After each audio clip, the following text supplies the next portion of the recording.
Assalamualaikum warahmatullahi wabarakatuh. Halo pejuang akuntansi, berjumpa lagi dengan Teacher Mira dalam mata pelajaran komputer akuntansi.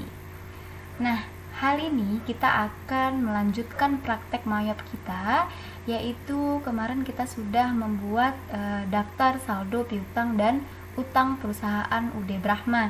Kali ini kita akan melanjutkan dengan pembuatan daftar persediaan barang dagang, kemudian saldo awal persediaan barang dagang yang ada pada perusahaan tersebut. Langkah pertama yang kita buat atau kita lakukan adalah dengan membuka kembali file yang telah kita buat sebelumnya, yaitu dengan mengklik open. Kita cari perusahaan UD Brahma, kita buka dan oke. Sudah di Command Center. Hal yang kita lakukan untuk membuat daftar persediaan barang dagang. Namun Ananda sebelumnya lihat kembali soal yang telah kita miliki sebelumnya. Kalian perhatikan bagian persediaan barang dagang.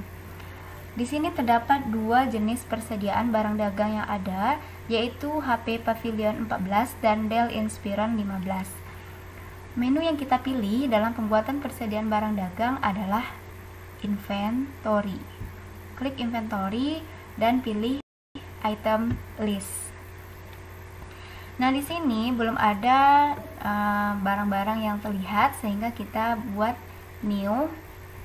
Kita buat item numbernya, yaitu nomor kode barang HPP 14 dengan nama HP Pavilion 14. Kemudian ada 3 pilihan yang bisa kita pilih disesuaikan dengan keadaan di dalam perusahaan tersebut. Yang pertama yaitu I buy this item. Karena ini merupakan persediaan barang dagang, berarti kita sebelumnya membeli barang tersebut. Nah, kita checklist I buy this item. Ketika kita membeli barang ini, akun yang kita gunakan adalah akun cost of goods sold, karena kita menggunakan sistem perpetual. Selanjutnya di pilihan kedua, I sell this item. Setelah kita membeli barang ini, kemudian kita jual kembali, dan akun yang kita gunakan untuk menjual adalah sales. Nah, yang terakhir yaitu I inventory this item. Saya menyimpan barang ini sebagai persediaan. Kita checklist juga dan kita isi merchandise inventory atau persediaan barang dagang. Jadi pastikan 3 pilihan ini terchecklist, yaitu COGS, sales, dan merchandise inventory. Selain profil yang kita buat, Ananda juga perlu perhatikan buying detailnya. Ada beberapa yang perlu kita isi. Yang pertama yaitu standar cost, berapa harga per unit dari barang tersebut. Kita bisa lihat data di soal, yaitu harganya 16 juta. Buying unit of measure itu artinya ukuran unit yang kita beli itu dalam bentuk unit. Dan tax kode when bought artinya kode yang pajak yang kita gunakan ketika membeli, yaitu PPN, pajak pertambahan nilai. Ini adalah beberapa data yang perlu kita isi di buying detail. Kemudian untuk selling detail juga Ananda perlu mengisi unit dan pajak yang kita gunakan ketika menjual, yaitu juga pajak pertambahan nilai. Kemudian kita okekan saja. Untuk persediaan yang kedua, kalian bisa lakukan hal yang sama, yaitu dengan mengklik new dan isi profil buying detail serta selling detailnya.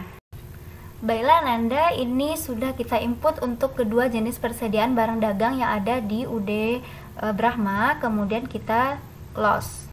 Sekarang kita lanjut ke pengisian saldo awal persediaan barang dagang. Yang pertama yaitu kita ambil inventory dan pilih adjust inventory.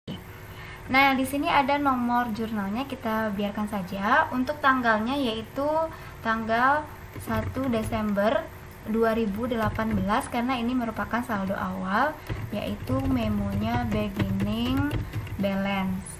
kita tap saja. Untuk HPP nomor 14 kita masukkan berapa unit yang dimiliki, yaitu 20 unit dengan harga 16 juta dan totalnya 320 juta. Kemudian akun yang kita gunakan adalah merchandise inventory. Begitu juga dengan persediaan berikut, yaitu Dell Inspiron dengan banyaknya kuantiti persediaan 16, harganya 12.500.000 sehingga totalnya menjadi 200 juta, dan juga kita gunakan akun merchandise inventory. Oke, udah selesai kita masukkan saldo awal persediaan karena memang hanya 2 persediaan. Sebelum kita merecord, kalian bisa mencek bagaimana transaksi yang sudah kita input atau saldo awalnya dengan mengklik Ctrl R, yaitu persediaan 520 juta. Baru kita record dan kita cancel. Nah, jurnal yang tadi sudah atau jumlah yang telah kita inputkan tadi bisa kita lihat di transaction journal, yaitu untuk tanggal 1 Desember 2018, yaitu di bagian inventory telah terdapat saldo awal sebanyak 520 juta. Baiklah Nanda, sekarang kita masuk saja ke penginputan transaksi, yaitu dengan melihat bukti transaksi yang ada di lembar soal. Nah, sebelumnya teacher akan mereview kembali apa-apa saja modul-modul yang kita gunakan ketika menginput transaksi jurnal. Yang pertama yaitu banking. Banking ini digunakan, coba kita klik dulu banking. Di sini ada spend money dan receive money. Spend money adalah untuk menginput transaksi-transaksi yang mengakibatkan kas keluar, namun selain pembayaran utang dagang. Jadi kalau membayar utang dagang, walaupun itu kas keluar, tidak kita buat di banking spend money. Namun pengeluaran-pengeluaran selain itu baru kita buat di spend money. Dan di receive money ini adalah untuk penerimaan kas selain menerima piutang. Jadi walaupun menerima piutang itu merupakan penerimaan kas, namun tidak kita buat di banking. Kemudian untuk sales, di modul sales itu ada enter sales. Nah, enter sales ini digunakan untuk menginput transaksi penjualan, baik itu penjualan tunai maupun penjualan kredit. Selain itu ada receive payment. Receive payment ini digunakan untuk mencatat penerimaan kas. Nah, ini baru mencatat penerimaan kas atau menerima piutang. Dan di modul purchase itu juga ada enter purchase, tempat kita memasukkan transaksi pembelian, baik itu pembelian tunai maupun pembelian kredit. Sedangkan di pay bills-nya ini adalah untuk pembayaran utang dagang. Oh ya Ananda, di sales ini juga bisa kita menginput transaksi retur penjualan. Dan di purchase juga bisa kita menginput retur pembelian.